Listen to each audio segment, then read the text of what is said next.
Hello, everybody. My name is Corey Rosen, and you're listening to the Story Podcast. And welcome to the 250th episode with Mr. John Yamrus. John had a career spanning more than 50 years as a working writer. John has published 39 books. Has also had more than 3,500. That's 3,500 poems published in magazines and anthologies around the world. A number of his books and poems are taught in college and university courses. He is widely considered to be a master of minimalism and the neo-noir in modern poetry. His two most recent books are the memoir The Street, which we have here today, and a volume of poetry called People and Other Bad Ideas, which we also have today. Several of his books have also appeared in translation across many languages. Welcome to the show, Mr. John. Well, thank you, Corey. I'm really excited to be talking to you. Yeah, no, I'm really excited. It's been a while since I've had a writer on the show, and I like to have an eclectic amount of people on the show. So I'm really, really excited to get into, especially such an established writer. I've never had such an established writer on the show. Well, established kind of translates to old, so but I guess I'll take established. Well, you are a well accomplished writer. Well, thank you, We'll thank put it you, that way for thank sure. you. Yeah, I've been doing it for a long time. So, where would you say that your love for writing began? Love for writing began.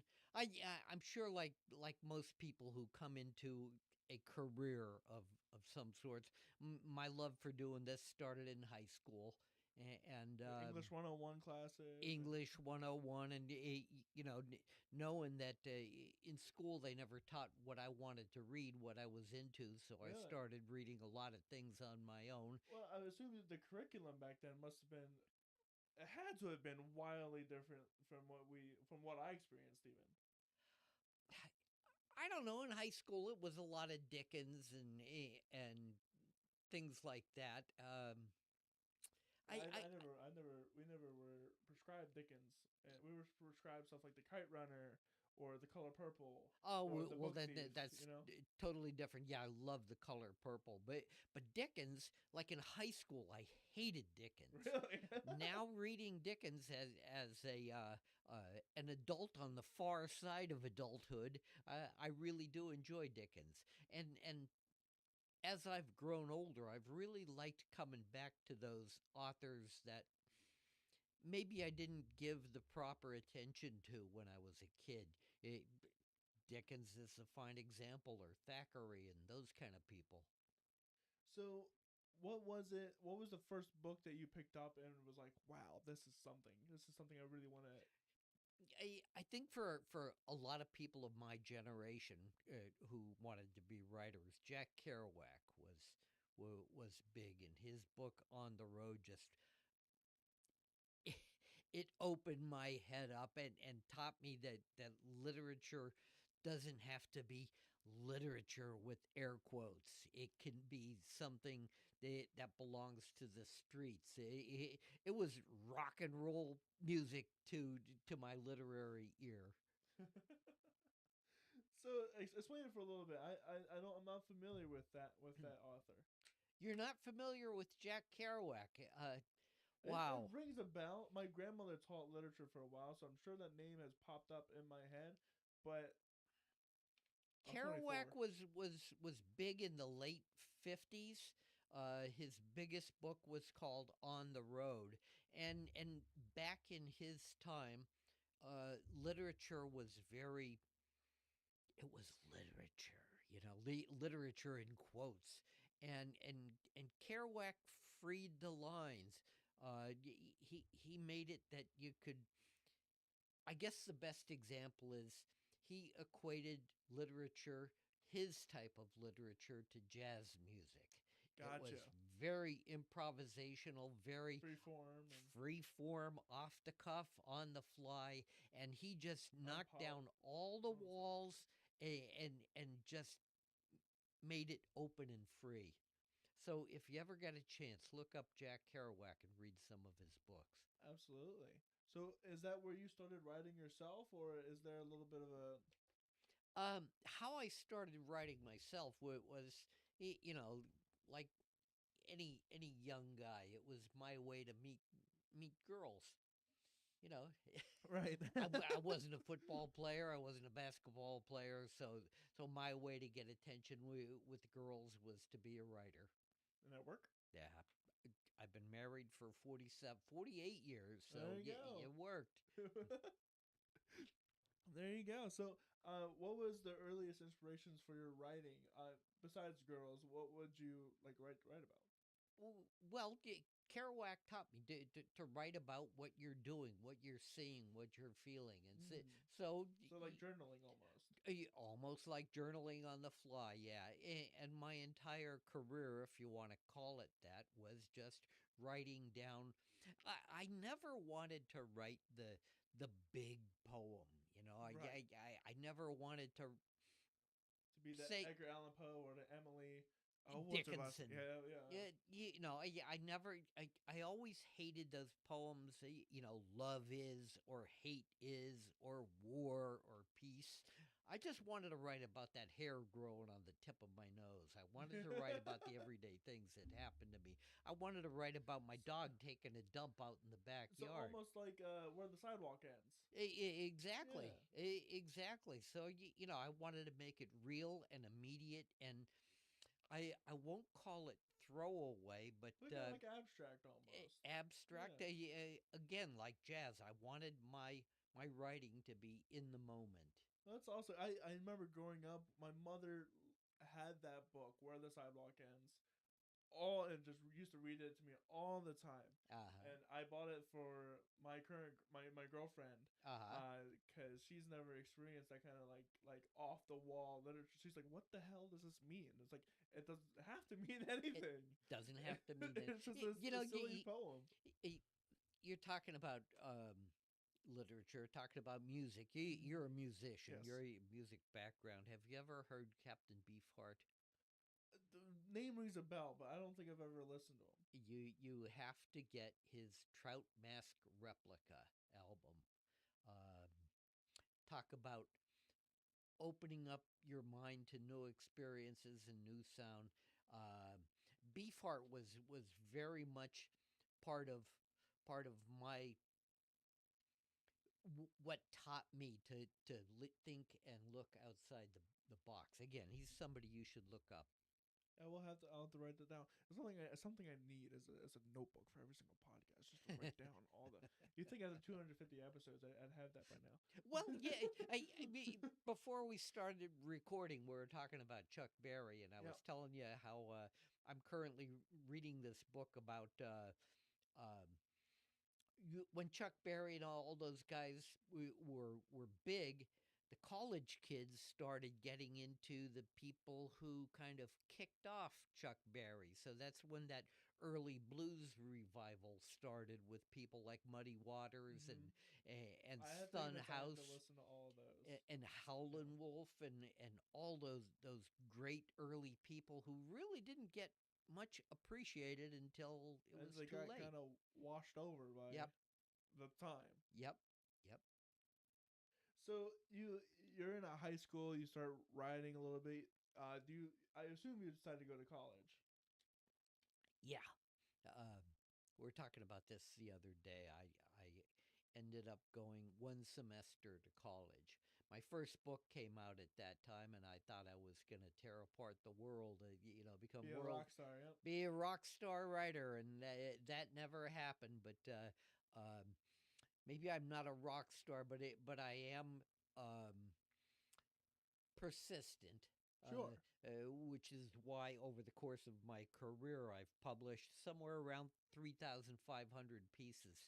And when I talk to young writers, kids starting out, and they ask, what should I do? And that's what I always tell them: be consistent, do whatever you love, whatever you want to do it every single day. Do it well. Do it well.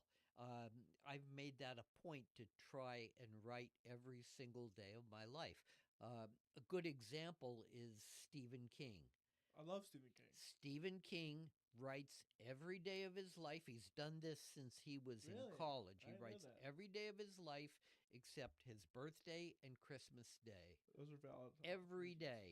And if it's paid off for Stephen King, it'll pay off for me and you. So I've always followed that example. No, I think that's a great because it combats writer's block. Well, you know, I talk about writer's block because I hear people saying, "Oh, I'm experiencing writer's block." Writer's block is BS, if you ask me, because if you come down and exercise your instrument, whether you're a musician or a writer, if you do it every day, you'll learn You'll that learn something. you'll do something. There Yep. is no such thing as writer's block. Writer's block is a term used by people who are too lazy to work through it. 100%. Yeah, no, that's something I recommend for musicians as well. Is just sit down and write something every single day. It doesn't matter if it's good or not. You could always throw it out. You can always throw it out. If you're one of those people who say, "Well, I'm not right now. I'm waiting for inspiration," again, that's BS. Inspiration comes when you work for it. And not to say that there are those times where you see something, oh my god, I'm inspired by this. Yeah, yeah. It happens, but you gotta find inspiration in the most mundane things. That's gravy. What you're talking about? Oh man, I'm inspired. That's the icing on top of the cake. Yes. You do the work. Gotta get the mashed potatoes too. Absolutely, absolutely. I'm having fun talking with you. Yeah, no, this is great. I'm enjoying this. So you went to college for one semester and decided, nope, Nope. can't do it. Why? Well, like I told you, I thought I was going to tear the world apart. So Gotcha. I spent my time, of course, reading and writing. But I did my time as I was a really bad salesman. I worked in shoe factories. But whatever I did, I wrote about the people I encountered, the people. You get out and do things, and I found that was as good as any college for me. And Oh yeah, especially in something like the liberal arts, right? I mean, it's one thing to like go to a college and like hone in your craft and yada yada and whatever else, right? But something like, for example, music. It is good to go and learn your music theory and learn all the literary devices maybe yep, or whatever yep. else and really hone in those skills. But it's another completely valid course to also just do it.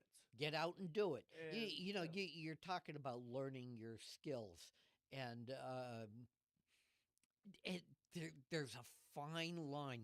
You can't break the rules until you know what the what the rules rules are, are. yeah. Yeah. Yeah, that's another thing. I struggle with my sometimes I struggle with the option that I went to college, but also I could be doing the same thing I did there. While I value my time at the college, I made so many connections, and it got me into Lancaster. Uh I'm huh. not originally from Lancaster. I'm originally from Salisbury, Maryland. Oh, okay. So and this was quite a hike for me. 3 hours, even though my you know what's something funny? My grandmother was giving me grief that I went 3 hours away from home, Uh huh. and then I was like, Grammy, didn't you in the '60s go 6 hours away from home for Oh, your but that was college? different then. That was It different was then. yeah, it was different. You didn't have telephones back then. What are you talking? You had to write a telegram to say that you're okay. Let me go Jeez. 3 hours away. Okay, so what kind of music do you listen to? It varies. I'm a big giant fan of Elton John and Queen Mm-hmm. and that kind of era. Mm-hmm.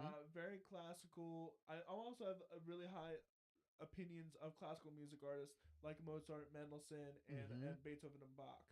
Um, it really ranges all over the place. I could be listening to barbershop quartet. I could be listening to rap. I could be listening to some hardcore heavy metal music. It really depends on the day and whatever. I don't like to put myself in a box. Well, you're talking about Mozart and Mendelssohn and Bach and those guys.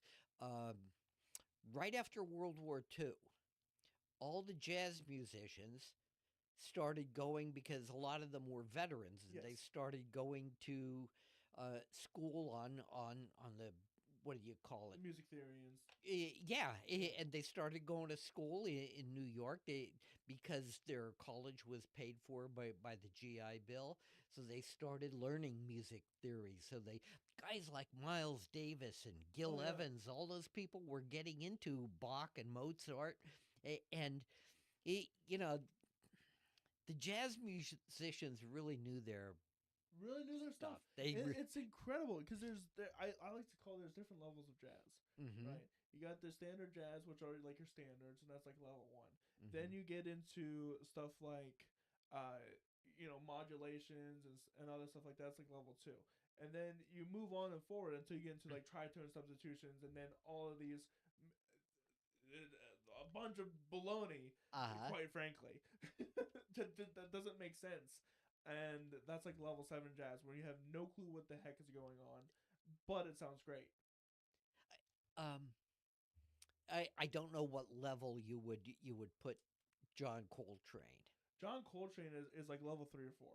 He's Level he's three or four. he's pretty advanced, but he doesn't go wild with it. Mm-hmm. He's still reined in. There is a new player. She's an alto sax player named Lakeisha Benjamin, Hmm. and you might want to check her out too. She's really really good, and she was heavily influenced also, not only by Coltrane, but by Alice Coltrane, who was John's wife, Right. and she's put out a bunch of good. Lakeisha Benjamin, you might want to check her out. Yeah. Absolutely. So you end off college. You're at your like mid 20s at this point, and you're still writing. Mm-hmm. What are you writing about? What is your? Are you Well, heading towards a magnum opus at this point? Where do you think you are with that? yeah, I don't think I ever had an intention or a vision for a mag. Okay, the thing that I always wanted to do, if we're going to use the word Sure. magnum opus, um, the thing I always wanted to be the focus of my career, if you want to call it that, is longevity. Right. Okay, I wanted. I wrote a one word poem that caught a lot of flack for being a one word poem, because there were articles written about it where people would say, you can't have a one word poem. And, other people that uh, argued on the other side of the thing. But that one word poem was the word endure. And that kind of sums up everything about my writing. Like we talked about Yeah. doing it every day, about my 3,500 published poems. It's about enduring and being consistent. And if anything that I wanted to for people to get from my writing, it's that I have endured. And I'm 73 now, and I like the fact that I got a new book coming out in a couple of weeks. And as a matter of fact, you had a couple of weeks ago as a guest Tim Quiet from the band Super Genius. And those guys were cool enough and kind enough and crazy enough to ask me to do a short reading at their album release party and to introduce the band. And I ended up writing a little bit about that night. So if I can I read the poem that's going to be in Yeah. my Of next course. book? Yes, you may. It's about that night with Super Genius. It's called A Rock Band. A rock band had asked me to be their opening act for a concert after the release of their latest album. It was a double album and it was good, and so were the band. They're not young anymore, but neither am I, so I said, yeah, I'd do it. And it was the first time in decades that my wife came to a reading of mine, mostly because it technically wasn't my show, and the place was also a restaurant, so we could eat. And anyway, she sat there in the dark at the back of the room, but I could still see her there smiling. And for some reason, I didn't get nervous. The band was already up, and I did 15 or 20 minutes, and I was good. And people laughed and smiled and clapped, And for the first time in a long time, I left the reading with a good feeling, a full stomach, and an amazing woman who, for some unknown reasons, still loves only me. There you go. That is very much that. See, have you been criticized that that isn't really poetry? Oh, bingo. You hit the nail on the head all the time. People just say that's prose laid out like poetry. Yes. And, I guess everybody in every generation gets criticized by the people who came before them as that's not the way we used to do it. And there are people who all criticize because that's not the way I did it. But this is my poetry. So how does that fit? Because from what you just told me, it sounded like you were just telling me an experience uh without any rhyme or reason. Just like you said, prose. Why does that fall into the category of poetry to you? I don't think it really matters why it falls as poetry to me. I think as long as it resonates with the reader. Uh, let me read something else that's going to be in the Sure. new book. Um, Maybe this will be an example, maybe not, but I'm going to read it. It's called My Friend Ted. My friend Ted always wanted to write. He said he knew he had a book in him. Of course, everybody does, but Ted really did. The problem was Ted loved to talk. He was a better talker than a writer, and when he talked, people listened. And when he paused, they held their breath. Ted used to call me and talk about the book he wanted to write, about what it was like for him growing up during the war. It was World War II, and Ted had some stories. Good ones, interesting ones. The problem was, except for some notes, he never really wrote them down. And the only one left to tell you that is me. Hmm. That rings more true to poetry to me, because you had that the I really like poetry. So you had the I won't hold that against you. no, it's fine, it's fine. Oh, because my grandmother, bless her heart, like I said, she used to teach literature for 50 or so years at the college level. Mm-hmm. So she would always um, check my papers or whatever else just to make sure that I was doing what I was supposed to, right? And then she'd always kick me in the butt if I ever said any like did anything wrong. Uh You know huh. what I mean? But no, I like that one a lot more because it has the um, it starts off the some of the sentences end with the starting project. You know, he likes to talk. He talked Mm-hmm. about this, da da da da, and it has a certain rhythm to it, especially when you speak it too. Well, when I was first starting out, I used to really be more at the front of my brain, more conscious about the Sure. rhythm. And when I'd be writing, I'd find myself Right. Yeah. Yeah. tapping my foot and getting that rhythm. And back in those days, I had an old Smith Corona portable typewriter, little blue thing. And I'd get whacking away at that, and my foot would be tapping, and it was almost like Like a song. like a kind of music to me. Exactly. That's awesome. Yeah. So, and now I understand what you mean by poetry that touches people because that was a really good. That was a really good. They're almost like short stories. Uh huh. Yeah. Well, short. Yeah, I look on the poems as, imagine you're sitting in a speeding train. A Sure. train's a good example. You're looking out the window and you see all this stuff flashing by you, All blur. all blurry, and you look out and you got that immediate snapshot of what you see, and in the back of your head, there's a whole lot going on outside of what you can see, and that's that was the difficult part for me, getting the reader to the reader Right. to imagine what's outside what I was describing. So that's where you start to dance a tightrope as a writer. saying what you wanted to say, but being able to lead the reader To to think outside the box. think outside the Yeah. box. Yeah, that's something I got criticized for because I'm not very good at thinking outside the box. I'm very blunt and uh, pragmatic, shall we say. Mm-hmm. Uh, One of my friends, Roddy Turnstone, wrote a song about Toxic Harbor, about the Baltimore Harbor, and I was like, okay, nothing much outside of this besides him just talking about the Boston Harbor and how it's been polluted. Uh-huh. But he was like, "No, there's so much more to this. You got to see it. You got to Y- read between the lines." And I'm like, Reading between the lines, I talked about how, or I talk about how I always hope for my poetry to be read, understood, or appreciated on two levels.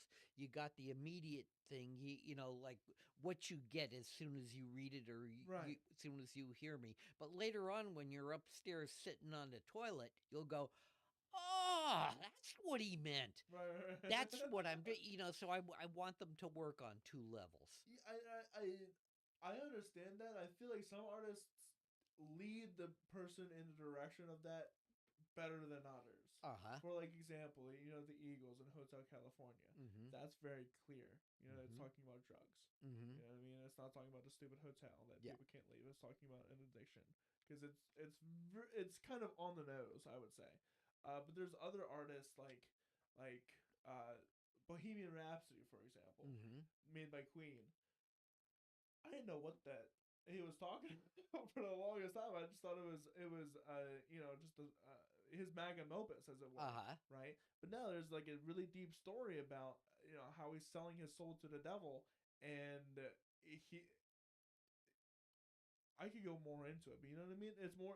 There is a deeper story behind it of how Freddie Mercury is telling how he wanted to sell his soul to the devil for the music that he was making, and then his mother saying no, don't let him go, or Mama, I just killed a man. He just killed himself for this deal, right?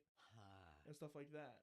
I never knew that. And it's such a good, on that immediate level, such a good It song is that. such a good song that you wouldn't need to think deeper about it until one day you do, and it's like, oh my god. Yeah. Uh-huh. Yeah.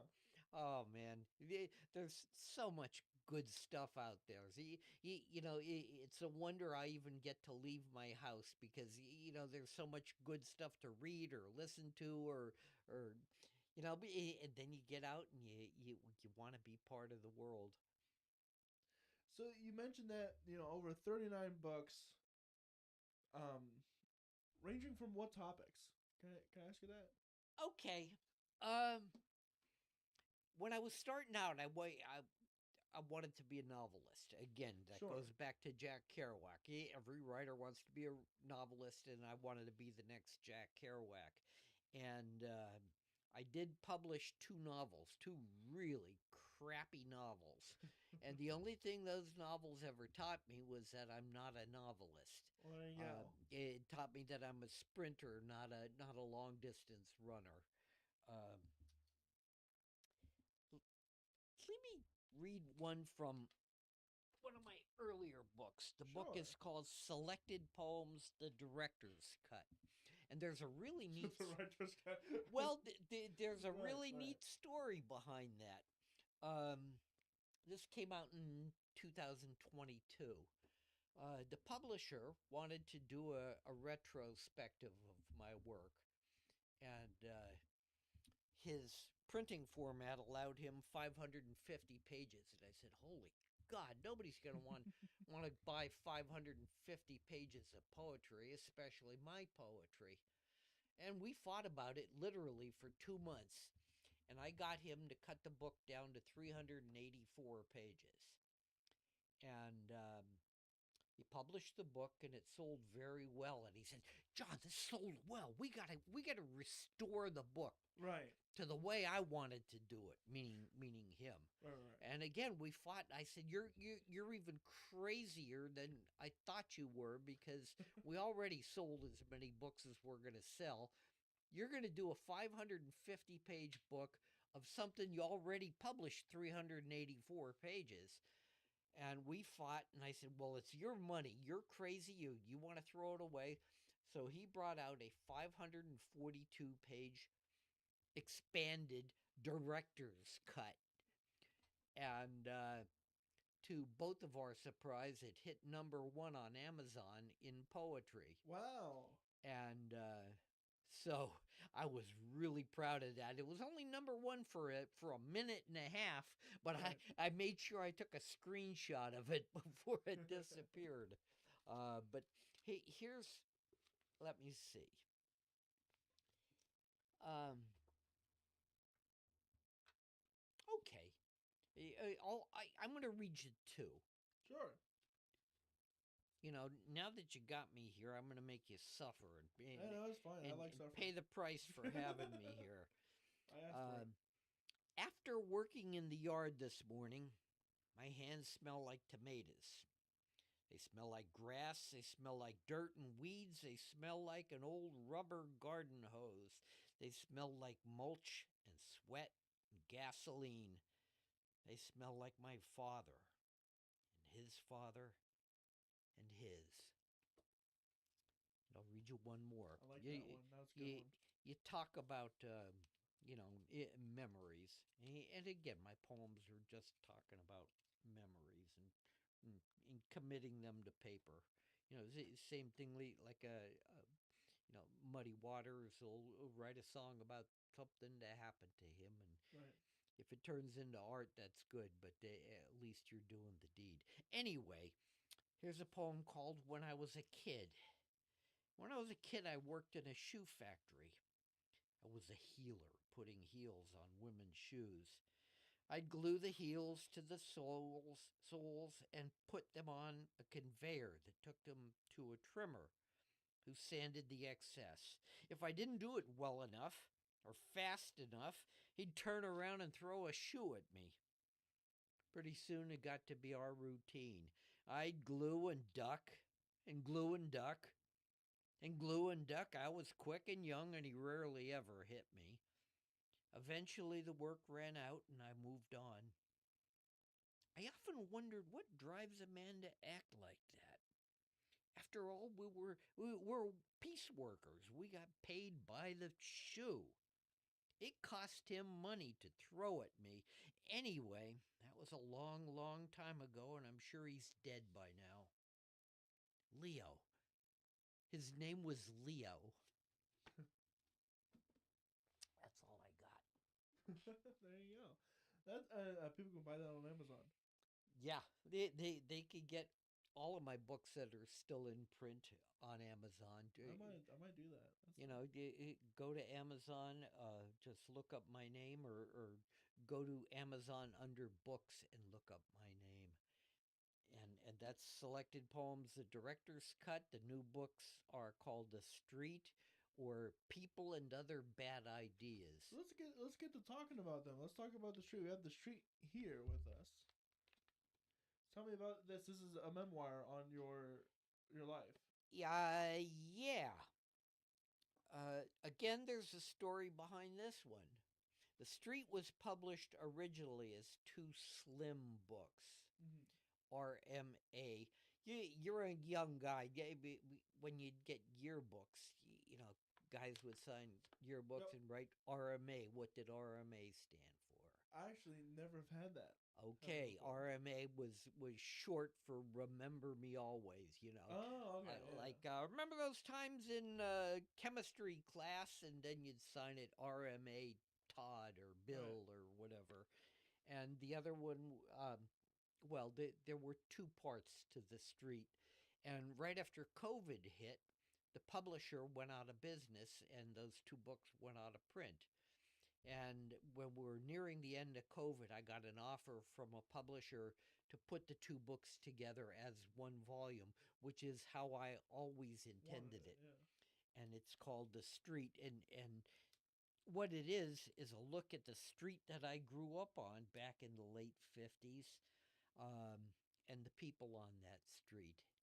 And I think for anyone of a certain age, it'll bring back some golden, maybe sepia tone memories, but it'll bring back some memories. Sepia tone. That's a $5 word. A $5 word from a $2 writer. And the other new book is called People and Other Bad Ideas. And how this book came about, my then publisher, Meat for Tea Press, and meat is spelled MEAT, meat for tea. And I did a podcast with them, and I was reading some new stuff, and all the new things were portraits of people. And she said, the publisher said, your new book should be called People. And I didn't want to just call it People the same way I didn't want to call poems Life or Love or Hate or by Death. People magazine. Yeah, so I called it People and Other Bad Ideas. And on the cover, they've got, if you look close, if you get the book and look close, there's an Albanian language edition of one of my books sitting on a table. My publisher in Romania was sitting in a restaurant, a bar in Romania, and he was sitting there with a photographer friend of his, and they were shocked. I was going to say surprised, but they were shocked to see a lady sitting at the next table with my book sitting on their table. So he made sure to get a picture of that and send it to me. So we used that for the cover of my book, People and Other Bad Ideas. That's awesome. Yeah. What was the first time that you found out that professors were using your stuff in colleges, and how'd that feel? My wife always, every time I get some college professor or somebody will ask, for permission to put my stuff in a textbook or teach it in a class. My wife will always say, "Why?" What are they those doing? Close to you that hate you the most, isn't it? It's true. Maybe they're using them as examples of what not to do, but hey, at least they're taught in schools, and there's your longevity. It's again my longevity. You hang around long enough, and people are gonna start cluing into your side of the street. So yeah, I've just been around long enough. And you with your music, you stick to it, and you'll hang around long enough, and pretty soon you'll be on this side of the table. Right. Yeah. Right. So, as you've gotten older, you've done more and more and more. Is there something that you have not done yet that you wish to do? More and more. That's all I wish to do, is just keep on doing it. Yeah, I never wanted to sit back and rest and be content. I was talking to my friend. I have a friend who writes. Guy's name is Maxim Furyk. You have to look him up. F-U-R-E-K. What a cool name. That's the coolest name. Coolest name ever. Cool name for a cool guy, Maxim Furyk. And he started out as a rock and roll journalist. What a name for a rock and roll journalist. It's perfect. He published back in the Wilkes-Barre area. He published a magazine about rock and roll, and then he wrote a book about. Now, this is before your time. There was a song called Timothy by a group called The Boys, and the Timothy the song was about guys trapped in a mine who cannibalized one of the three people that they were trapped with. And it was based on a true story that happened in Shepton, Pennsylvania. Now, Max wrote a book about I heard that story about the rock band. He wrote a book about Shepton, and the whole story involves, man, it involves space aliens. It involves the Catholic Church all the way up to the Pope. Why not? And then now Max has some new books coming out on Bigfoot, and again he's a prime example of someone who stays interested, stays interesting, and stays curious. I never understood those people. I'm 73 now, and I never understood those people who once they retire, they They quit. they quit. They think their life is over. They They're quit done. being human. Exactly. I always look forward to getting up and seeing what's the next thing. We talk about food, trying new foods, and oh, I can't try that. I'm not gonna like it. The worst that happens is you're not gonna like something. Same way with Well, you books can. and music and literature. The worst that happens, you're not gonna like it. But might have a jump in the water and try it and see if you can swim. might have a bad bathroom night. Yeah, yeah. Well, no, I'm always open for trying new stuff, but there's a point where it's like, oh, that's a Carolina Reaper. I don't think so. Maybe I'll pass on that. But, but you don't know it till you You tried don't it. know until you try it. Right. I don't know if I have the gumption Uh huh. to try it. Mm-hmm. I've seen the videos and I think that's enough. What's oh, you have to look up videos. There's a Swedish, it's fermented fish called surströmming. Interesting. And the cans come, you actually can't take it on planes. It's banned to be taking these cans on plane because if the can opens, it smells It smells so bad. so Yeah, bad yeah. and you'll find tons of videos on YouTube of people eating and eat. I in your audience, look up people eating surströmming, surstroming, or something like that, and you'll see people losing their lunch. Yeah. No thanks. I'm good. It can be for the people in over there. Be for the Nordic people. There you go. So over your career, what is some what are some of the some mistakes that maybe you think you have made or you've seen other writers make, and how can we curb that for the future generations? Well, we talked about mistake waiting Waiting for for yeah, waiting for inspiration. inspiration. When I write, I always try to write without a plan. Okay, so you Uh, freeform right. Freeform, Stream of conscious right. growing up with jazz music as part of my insides, I've learned don't follow the roadmap, follow where it's going to take you. And I like to start and see what happens. You know, Miles Davis, you probably, being a And no Miles musician, Davis, yeah. you probably heard this story that he once famously fired someone because he caught him rehearsing.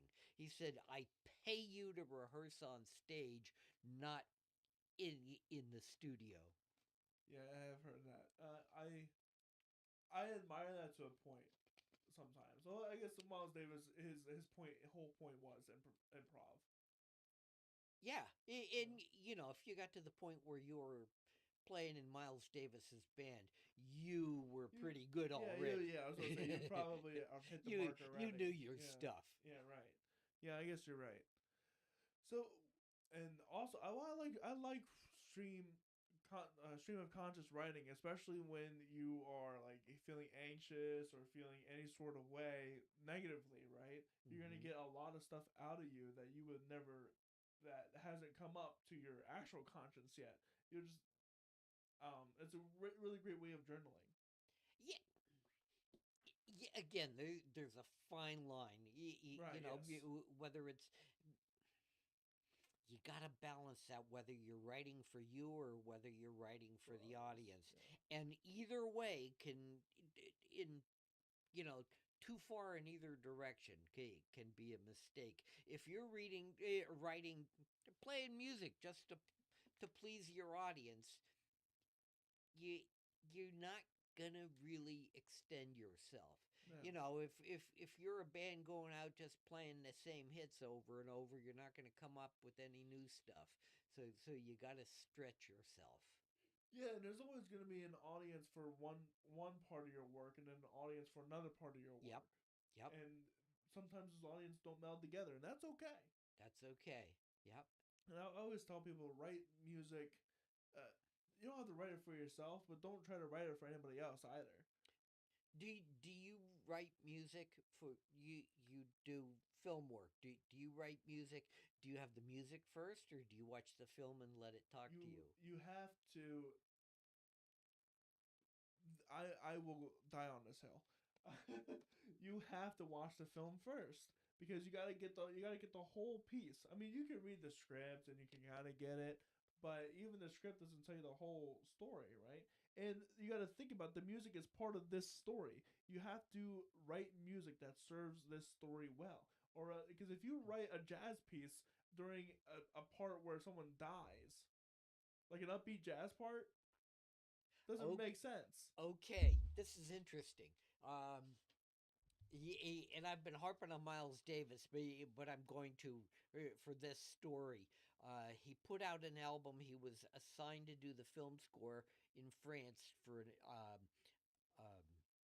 I can't do the French, so I'll do it in English. The title of the movie was Ascension to the Scaffold, and they asked him to do the score, and he brought his guys in, and it was pretty much just him and a bass player who did this. They played the movie, and he improved as the thing was going on, and you have to get that album.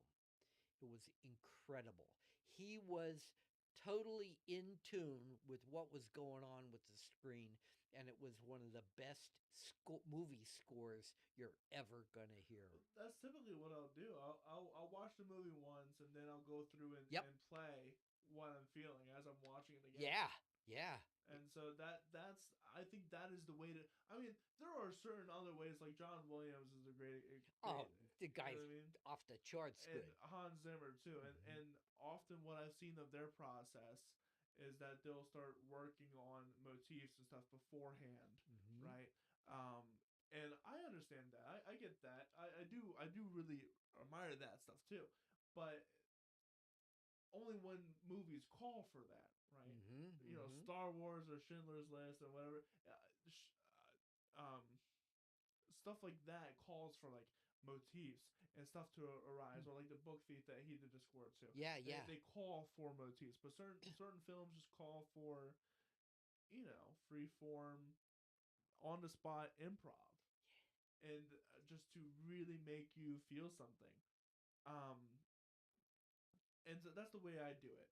And I when I write other music for, you know, the songs that I write, I have a specific intention and a specific idea that I want to get across. Mm-hmm. Like for example, I'm writing a song called Home, and it's about imposter syndrome. Are you familiar with imposter Yes. syndrome? Uh-huh. So I during college I went to Lancaster Bible College, and there was this wealth of talent.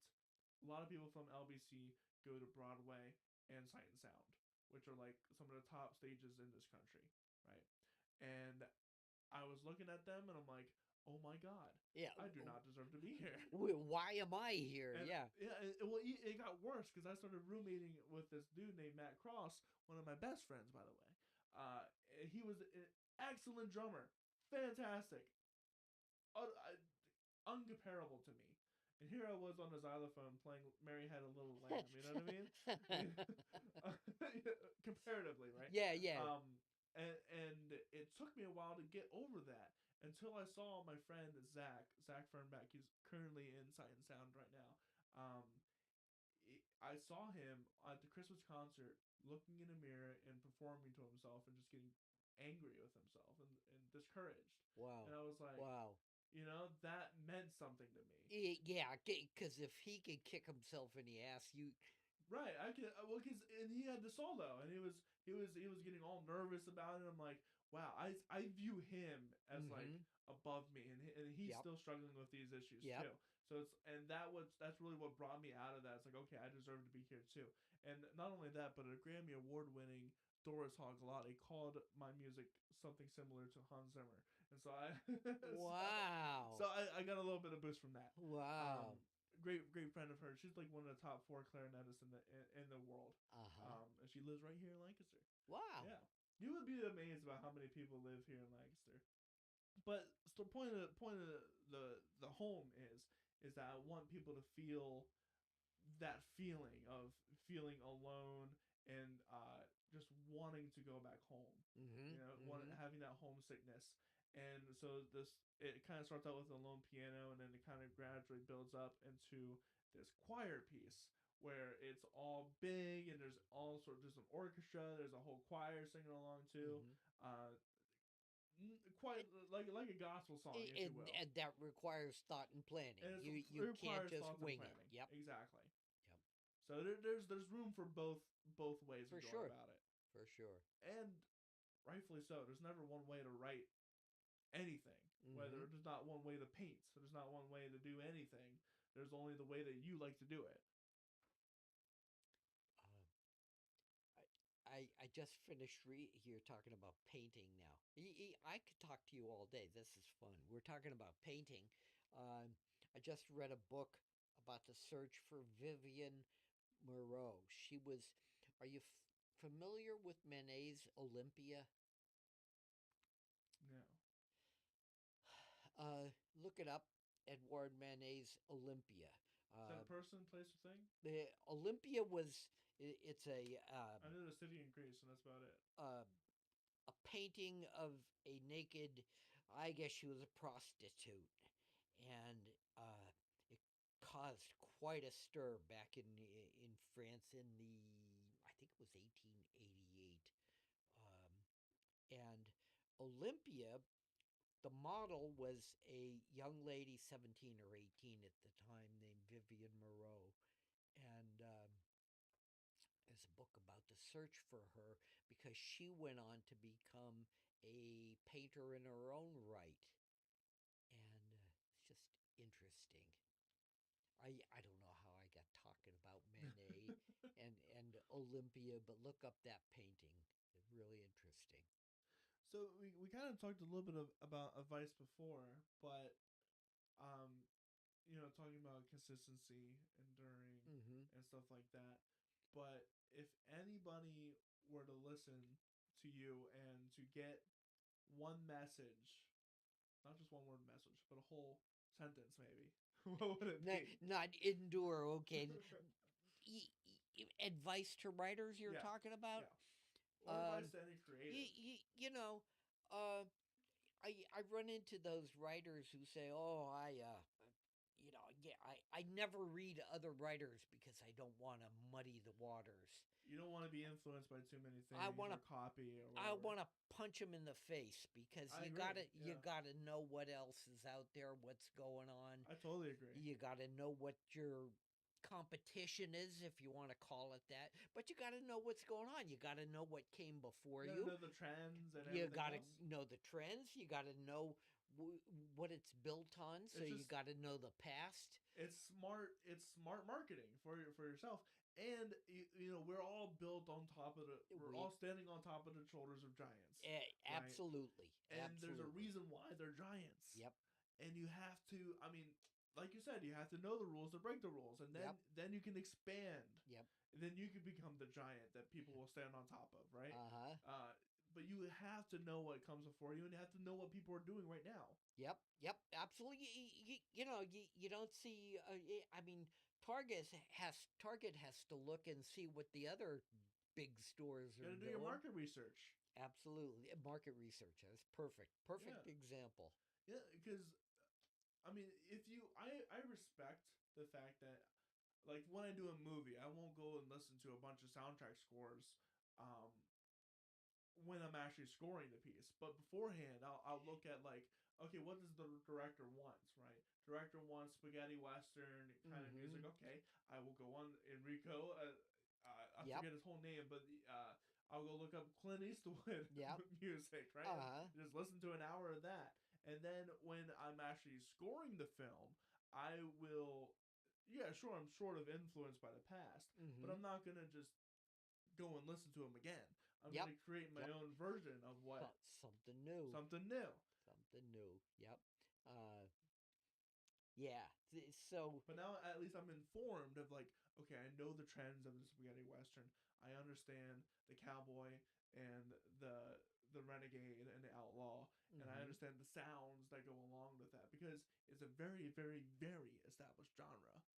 You can't just put piano and strings in a classical sense, unless you're trying to, unless you're trying to poke fun at it, right? You know what I mean? You gotta have your, you gotta know where the roots come from. You know, everything has a basic. You got Hallmark movies. You got Right. the hero and the heroine, and and her family's business is going to be put up for sale Yep. unless she can find a way to save it. And you got to know the The tropes. you got to know the Gotta tropes know the before tropes. you can break them. Gotta know you gotta know the hero's journey before you mess around with it, right? Yep. So and I really do agree with people are with you, and I disagree with those people that say I don't want to be influenced by anything. You got to be influenced somewhere, or else you're not going to know what music is. Yep. You know Yep. what I mean?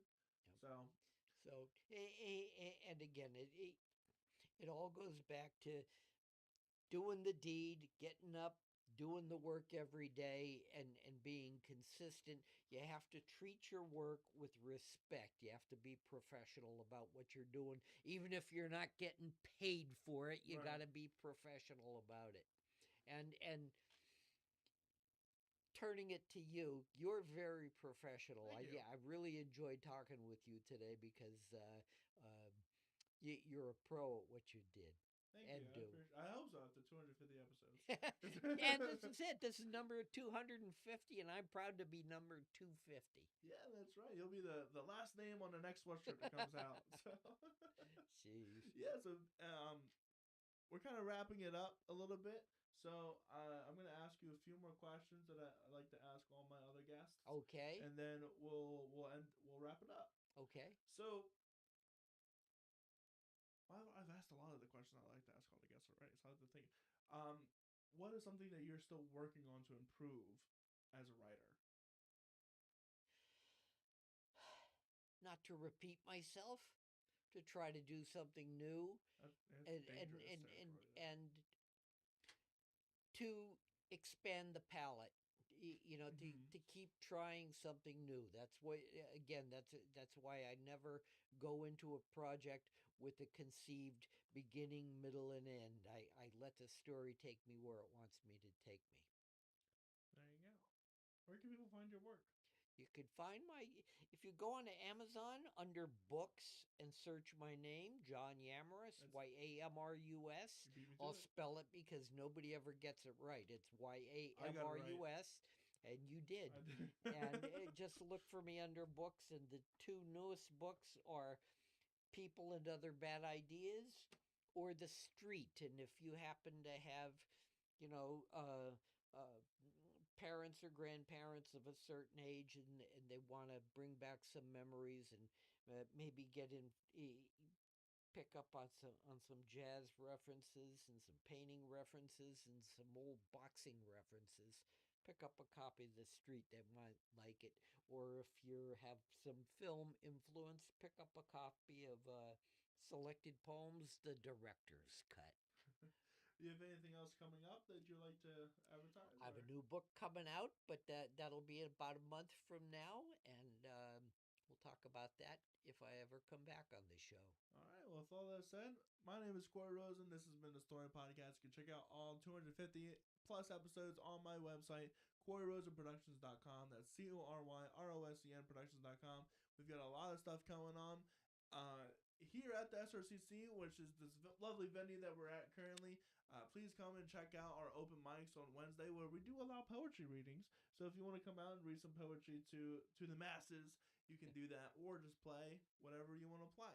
That happens Wednesday, 7 o'clock to 11. We also have a lot of other events, including next week. We're having our TV show. I told you this a little bit about this earlier. We're having our TV show with Tommy B, a wonderful 12 stringing, finger picking dude out of Carlisle, PA. He always wears suits. Rumor has it that he might be wearing two suits at this TV show. So I'm really really excited.